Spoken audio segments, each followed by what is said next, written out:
Kålpandekager. Vil du have en pandekage? Nej. Du vil ikke have en pandekage? Nej. Hvad snakker du om? Jeg kan ikke lide pandekager. Det er jo det, jeg taler om. Nå. Jeg kan godt lide madpandekager. Nå, vil du så have en kålpandekage? Hvad er det? Det er en madpandekage med kål i. Hendes ansigt løber tung og langt i forlængelse af mit. Lad være med at kigge sådan der på mig med din pik. Jeg vil ikke have din pik. Jeg kigger ikke på dig med min pik. Jo, du gør. Du er sindssyg. Han rejser sig, bevæger sig fra sengen og ud mod midten af rummet. Hvor skal du hen? Ud og lave kålpandekager. Jeg griber ud mod sengens kant, får fat i omklædet ved hans røv, hiver i det, så han svejer tilbage ind mod mig. Nej, stop! Du er stiv. Du er skæv. Han mister balancen og vælter tilbage i sengen mod mig. Jeg vil sutte din pik. Nej, stop. Hvad mener du? Alt omkring os er tåget af røgen. Hans tidligere guldkornede vægge har indtaget en mere indtrængende grønlig farve. Flere forskellige steder på det før falmede. Asbjørn trækker sit skridt mod sig i en krampestrækning i sengen. Han holder sin hånd for sit skridt, mens jeg griber ud efter det. Mens jeg bemærker gult og grånet. Mens jeg bemærker hans krampetrækning, hvor de er fældet væk. Hvorfor bliver du ikke lidt? Jeg er sulten. Du er hurtigt færdig alligevel. Det er du altid. Jeg svøber min arm rundt om hans korpus. Jeg er sulten, siger han og hæver sig væk. Er I to spring ud af døren, der leder ud til gangen. Er de færdige? Råber jeg for det samme plet på sengen, hvor han har efterladt mig. Køkkentøjet slår mod overflader. Et jazzensemble stryger lavmælt ud af radioen. Noget sydere afgiver stærke dufte, som bliver transporteret igennem gangen. Er de færdige? Jeg piller ved hullet på undersiden af min sok. Ligger med benet bøjet og kigger på min røv, mens hullet bliver større af min fingers møde med det. Noget slår igen imod noget andet. Radioverden siger et eller andet utydeligt. Et nyt arrangement begynder. Jeg slipper sokken, vender mig om på ryggen og kigger op i loftet, som er fyldt med spindelvæv, lukker mine øjne i, lader musikken og duften fylde mine lunger, venter på et svar. Jeg opdager, at lyden af sammenstød imellem stål og pande er hørt inde. Rejser mig halvvejs op fra sengen. Lyden er helt forsvundet. Kun musikken er tilbage. Der lyder skridt på gangen. Døren til badeværelset bliver lukket efter sig. Jeg rejser mig, sparker en bunke vasketøj til siden, mens jeg går forbi det. Går ud på gangen og ser igennem den åbne dør, at køkkenet er tom. Men at der står en tallerken med krummer på under vinduet på gulvet. Ser at panden er tom, mens der ligger et par stykker kål tilbage på bordet. Vandet på badeværelset begynder at bruse ud af brusehovedet. Asbjørn! En nøn møder mig igennem døren fra brusenischen. Jeg åbner døren til badeværelset. Så svar mig dog for helvede. Hvad? Sagde du noget? Ja, jeg har kældt på dig i en hel time. Hov! Har du kun lavet mad til dig selv? Du kan bare lave et æg. De står i køleren, tror jeg. Jeg ser mit ansigt i spejlet, som hænger på badeværelset. Ser at det midterste stykke i min øjenbryn sidder dybt fast ned imellem mine øjne. Kig på badeværelsesforhængen, der skjuler hans krop og smækker døren i bag mig. I køkkenet er æggebakken tomme, men resterne af pandekagedejen lader sig forme til en lille pandekage.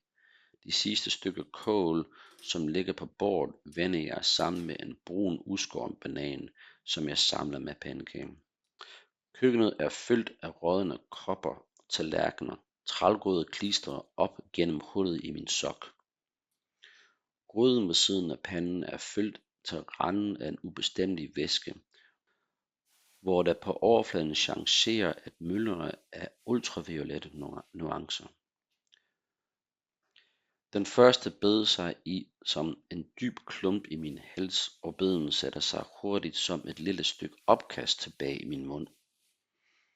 Han begynder igen at nynne inden for badet.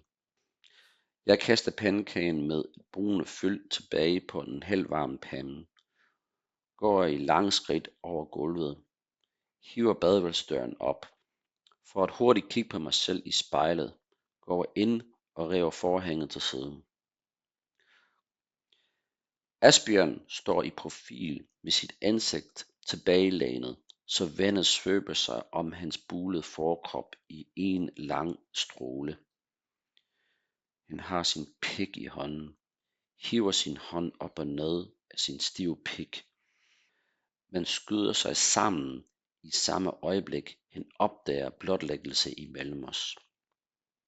Hvad fanden laver du? Hvorfor banker du ikke på? Står du under nær? Hvorfor banker du ikke på? Men du havde jo ikke lyst til sex. Du kan bare have banket på. Jeg går tilbage i køkkenet, efterlader døren åben bag mig, ser mig omkring, løfter min fod, der klister så gulvet hiver mod, går tilbage i gangen, kaster min hånd ind mod døren og smækker den i, mens jeg går forbi den, så den runger i gangen. Jeg ligger på sengen, da han kommer ud fra badeværelset, ser skyggen af ham kaste sig et stykke forbi døråbning, sætter mig op i sengen,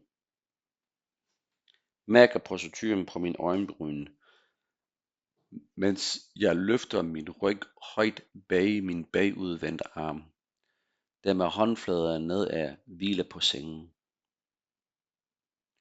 Asbjørn, vil du være sød at komme herind?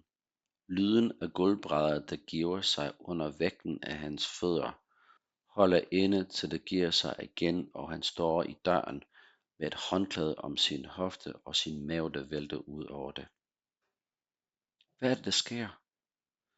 Du opfatter dig helt sindssyg. Hvad mener du? Jeg skal have ordnet min cykel. Hvad? Jeg skal lige have ordnet noget, der er noget med den der højtaler. Har du seriøst en højtaler i din cykel? Det vil du vide, hvis du nogensinde havde givet at tage ud i den. Jeg gider sgu da godt tage ud i den. Du har sagt nej hver gang. Vil du overhovedet have mig her? Ja, jeg skal bare lige have ordnet min cykel. Så kan vi tage ud på den bagefter. Fik du spist noget? Ja, lidt. Du ser flot ud i det her lys. Var der nogle æg tilbage? Kommer du ikke lige herind og sidder lidt? Jeg føler mig ret langt væk fra dig. Jeg onanerede altså ikke i badet. Det er lige meget. Gulvet knirker indtil den rammer en plamage tøj. Jeg rykker mig ned på sengekanten, stopper ham med håndfladen, der nu er ført frem, fjerner håndklædet og ser pikken, som er dækket af hvidt og rødlig udstående uslit. Din pik ligner Dannebrog. Skal vi tage noget speed? Jeg tager fat om den. Den ligger slap i min hånd. Jeg kigger op på ham, møder hans blik. Hans pupiller fylder næsten hele hans iris. Nej, Chas, lad være. Bare slap af. Du skal slet ikke tænke på noget. Jeg bukker nakken. Det smager salt og svampet. Nej, jeg mener det. Lad være. Hvorfor trækker du dig væk? Hvorfor vil du ikke have mig mere? Det har ikke noget med dig at gøre. Hvem har det så noget at gøre med Asbjørn? Jeg skal have ordnet min cykel. Hvorfor svarer du mig ikke? Der er ikke så meget at sige. Er du sikker på det? Ja, men jeg tror vi havde det godt sammen. Vi minder ret meget om hinanden. Der har vi det også. Jeg vil bare virkelig gerne have ordnet min cykel. Men jeg føler bare slet ikke vi connecter mere. Du laver ikke engang morgenmad til mig. Og hvorfor har du fået svamp? Du overtænker altid alt. Det gør du også. Brændte børn leger bedst. Hvorfor tager du tøj på? Der har jeg sagt 100 gange nu. Du kan komme med ned, hvis du vil. Den står nede i kælderen. Og så kan vi cykle en tur bagefter. Jeg skal i hvert fald lige ned i kælderen. Men du vil måske også bare gerne hjem, eller hvad? Hvorfor onanerer du i badet, når jeg var lige herinde? Hold nu op. Du er virkelig et røvhul. Jeg går nu. Jeg går med. Er du sikker? Så kan vi køre en tur bagefter. Ja, hvis jeg får styr på højtaleren. Vi kan vel godt køre, selvom højtaleren ikke virker. Jeg skal i hvert fald lige ned i kælderen.